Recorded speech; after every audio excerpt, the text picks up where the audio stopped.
ఏదైనా ఒక పనిని చేసి ఉండాల్సింది అని తెలిపే సందర్భంలో should have plus V3 use చేస్తాం. అండ్ ఏదైనా ఒక పనిని చేయించుకొని ఉండాల్సింది అని తెలిపే సందర్భంలో ఇంగ్లీష్లో ఎలా ఎక్స్ప్రెస్ చేయాలి. అండ్ ఏదైనా ఒక పనిని చేసి ఉండేవాడిని అని తెలిపే సందర్భంలో would have plus V3 use చేస్తాం.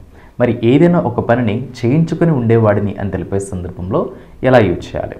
అండ్ యాజ్ వెల్ యాజ్ ఏదైనా ఒక పనిని చేయగలిగి ఉండేవాడిని లేదా చేయగలిగేవాడిని అని తెలిపే సందర్భంలో could have plus V3 use చేస్తాం.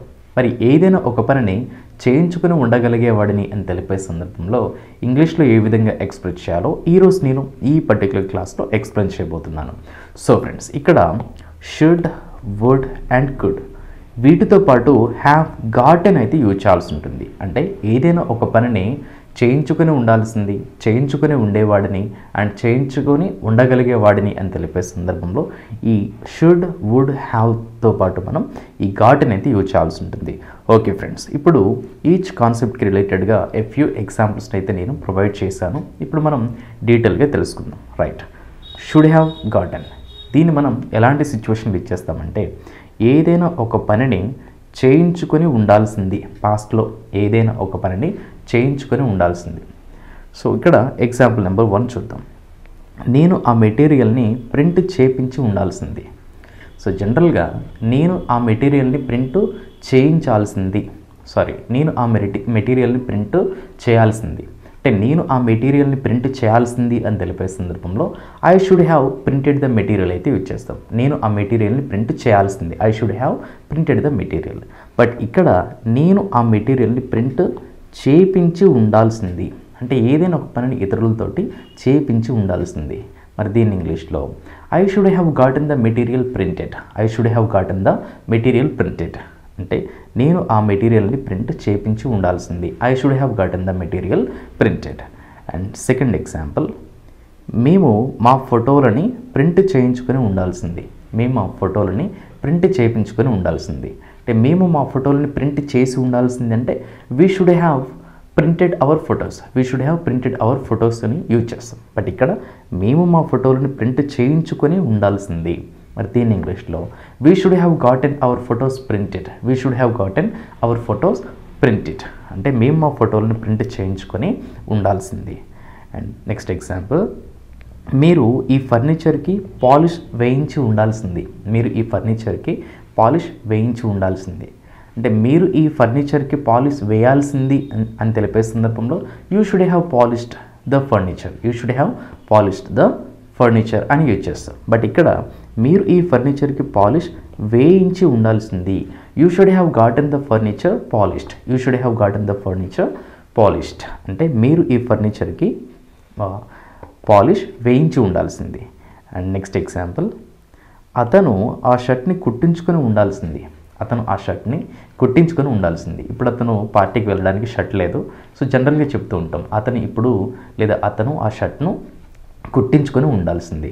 He should have gotten the shirt stitched, he should have gotten the shirt stitched, అంటే అతను ఆ షర్ట్ని కుట్టించుకొని ఉండాల్సింది. సో ఫ్రెండ్స్, ఇలా ఏదైనా ఒక పనిని చేయించుకొని ఉండాల్సింది లేదా చేయించి ఉండాల్సింది అని తెలిపే సందర్భంలో ఈ షుడ్ హ్యావ్ గాటన్ అయితే యూజ్ చేస్తాం. సో ఇక్కడ మీరు చూడండి, కలర్ ప్యాటర్న్ నోటీస్ చేయండి. నేను ఆ మెటీరియల్ని ప్రింట్ చేయించి ఉండాల్సింది, ఉండాల్సింది, ఉండాల్సింది, ఉండాల్సింది. సో ఈ లాస్ట్ ఏదైతే పర్టికులర్ వర్డ్ ఉందో దీన్ని చేంజ్ చేసినట్లయితే మనకు ఈ ఎంటైర్ స్ట్రక్చర్ అనేది చేంజ్ అవుతుంది. చూడండి నెక్స్ట్ ఎగ్జాంపుల్, వారు ఆ కార్ని రిపేర్ చేయించుకొని ఉండాల్సింది, they should have gotten the car repaired, they should have gotten the car repaired. చూడండి friends, next would have gotten. ఈ వుడ్ హ్యావ్ గాటన్ మనం ఏదైనా ఒక పనిని చేయించుకొని ఉండేవాడిని, చేయించుకొని ఉండాల్సింది వేరు, చేయించుకొని ఉండేవాడిని వేరు. ఎగ్జాంపుల్ చూద్దాం, నేను ఆ మెటీరియల్ని ప్రింట్ చేయించి ఉండేవాడిని. మన ప్రీవియస్ ఎగ్జాంపుల్స్లో నేను ఆ మెటీరియల్ ప్రింట్ చేయించి ఉండాల్సింది, ఉండాల్సింది అని తెలిపే సందర్భంలో షుడ్ హ్యావ్ గాటన్ యూజ్ చేయాలి. బట్ ఇక్కడ ఉండేవాడిని, ఇలా ఉండేవాడిని గతంలో ఏదైనా ఒక పని చేసేవాడిని అని తెలిపే సందర్భంలో ఈ వుడ్ హ్యావ్ గాటన్ అయితే యూజ్ చేయాల్సి ఉంటుంది. నేను ఆ మెటీరియల్ని ప్రింట్ చేయించి ఉండేవాడిని, I would have gotten the material printed, I would have gotten the material printed, అంటే నేను ఆ మెటీరియల్ని ప్రింట్ చేయించి ఉండేవాడిని. అండ్ సెకండ్ ఎగ్జాంపుల్, మేము మా ఫోటోలను ప్రింట్ చేయించుకొని ఉండేవాళ్ళము. మేము మా ఫోటోలను ప్రింట్ చేయించుకొని ఉండేవాళ్ళం. We would have gotten our photos printed. We would have gotten our photos printed అంటే మేము మా ఫోటోలను ప్రింట్ చేయించుకొని ఉండేవాళ్ళం. అండ్ థర్డ్ ఎగ్జాంపుల్, మీరు ఈ ఫర్నిచర్కి పాలిష్ వేయించి ఉండేవారు. మీరు ఈ ఫర్నిచర్కి పాలిష్ వేయించి ఉండేవారు. You would have gotten this furniture polished. You would have gotten this furniture polished అంటే మీరు ఈ ఫర్నిచర్కి పాలిష్ వేయించి ఉండేవారు. అండ్ ఫోర్త్ ఎగ్జాంపుల్, అతను ఆ షర్ట్ని కుట్టించుకొని ఉండేవాడు. He would have gotten the shirt stitched. He would have gotten the shirt stitched అంటే అతను ఆ షర్ట్ని కుట్టించుకొని ఉండేవాడు. అండ్ లాస్ట్ ఎగ్జాంపుల్, వారు ఆ కార్ని రిపేర్ చేయించుకొని ఉండేవారు. వారు ఆ కార్ని రిపేర్ చేయించుకొని ఉండేవారు. They would have gotten the car repaired. They would have gotten the car repaired అంటే వారు ఆ కార్ని రిపేర్ చేయించుకొని ఉండేవారు. ఓకే ఫ్రెండ్స్, ఇప్పుడు కుడ్ హ్యావ్ గాటన్ గురించి చూద్దాం. Right, could have gotten. ఈ కుడ్ హ్యావ్ గాటన్ మనం ఎలాంటి సిచ్యువేషన్లు ఇచ్చేస్తామంటే ఏదైనా ఒక పనిని చేయించుకొని ఉండగలిగేవాడని. ఏదైనా ఒక పనిని చేయించుకొని ఉండగలిగేవాడని.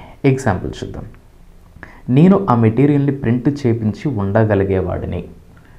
నేను ఆ మెటీరియల్ ప్రింట్ చేయించుకొని ఉండగలిగేవాడిని. లేదా నేను ఆ మెటీరియల్ని ప్రింట్ చేయించగలిగి ఉండేవాడిని. ప్రింట్ చేయించగలిగి ఉండేవాడిని. ఇలా 2 వేస్లో మనం ఎక్స్ప్రెస్ చేయొచ్చు. నేను ఆ మెటీరియల్ ప్రింట్ చేయించి ఉండగలిగేవాడిని. I could have gotten the material printed. I could have gotten the material printed అంటే నేను ఆ మెటీరియల్ ప్రింట్ చేయించి ఉండగలిగేవాడిని. అండ్ సెకండ్ ఎగ్జాంపుల్, మేము మా ఫోటోలను ప్రింట్ చేయించుకొని ఉండగలిగే వాళ్ళము. మేము మా ఫోటోలను ప్రింట్ చేయించుకొని ఉండగలిగే వాళ్ళము. We could have gotten our photos printed. We could have gotten our photos printed అంటే మేము మా ఫోటోలను ప్రింట్ చేయించుకొని ఉండగలిగే వాళ్ళము. థర్డ్ ఎగ్జాంపుల్, మీరు ఈ ఫర్నిచర్కి పాలిష్ వేయించి ఉండగలిగేవారు. మీరు ఈ ఫర్నిచర్కి పాలిష్ వేయించి ఉండగలిగేవారు. You could have gotten the furniture polished. You could have gotten the furniture polished అంటే మీరు ఈ ఫర్నిచర్కి పాలిష్ వేయించి ఉండగలిగేవారు. అండ్ ఫోర్త్ ఎగ్జాంపుల్, అతను ఆ షర్ట్ని కుట్టించుకొని ఉండగలిగేవాడు. అతను ఆ షర్ట్ని కుట్టించుకొని ఉండగలిగేవాడు. ఈ could have gotten the shirt stitched. He could have gotten the shirt stitched అంటే అతను ఆ షర్ట్ని కుట్టించుకొని ఉండగలిగేవాడు. అండ్ లాస్ట్ ఎగ్జాంపుల్, వారు ఆ కార్ని రిపేర్ చేయించుకొని ఉండగలిగేవారు. వారు ఆ కార్ను రిపేర్ చేయించుకొని ఉండగలిగేవారు. They could have gotten the car repaired. They could have gotten the car repaired అంటే వారు ఆ కార్ని రిపేర్ చేయించుకొని ఉండగలిగేవారు. సో ఫ్రెండ్స్, ఇలా ఒకే ఒక వర్డ్ని మనం చేంజ్ చేసినట్లయితే ఈ ఎంటైర్ స్ట్రక్చర్ యూసేజ్ అనేది చేంజ్ అవుతుంది. కాబట్టి ఈ క్లాస్ని మళ్ళీ మీరు బ్యాక్వర్డ్ చేసుకొని ఒకసారి అయితే వినండి. Okay friends, now I would like to provide some exercise examples for you. So here I am going to provide 4 exercise examples. ఈ ఎగ్జాంపుల్స్ ఇక్కడ నేను 3 వేస్లో అయితే ప్రొవైడ్ చేశాను. చూడండి, మీరు మీ పాస్పోర్ట్ని రెన్యూ చేయించుకొని ఉండాల్సింది, ఉండేవారు, ఉండగలిగేవారు. సో ఇలా 3 వేస్లో అయితే నేను ఇక్కడ ప్రొవైడ్ చేస్తున్నాను. సో మీరు కూడా ఈ 3 టైప్స్లో 3 స్ట్రక్చర్స్ని యూజ్ చేస్తూ ఆన్సర్ కామెంట్ చేయడానికి అయితే ట్రై చేయండి. అండ్ ఇన్ కేస్ మీకు ఏమైనా డౌట్ ఉన్నా కూడా ఎక్స్ప్రెస్ చేయొచ్చు. అండ్ అయితే ఇంట్రెస్టింగ్ అండ్ యూస్ఫుల్ వీడియోతో మేము ముందుంటాను. Thank you friends, thanks for watching and happy learning.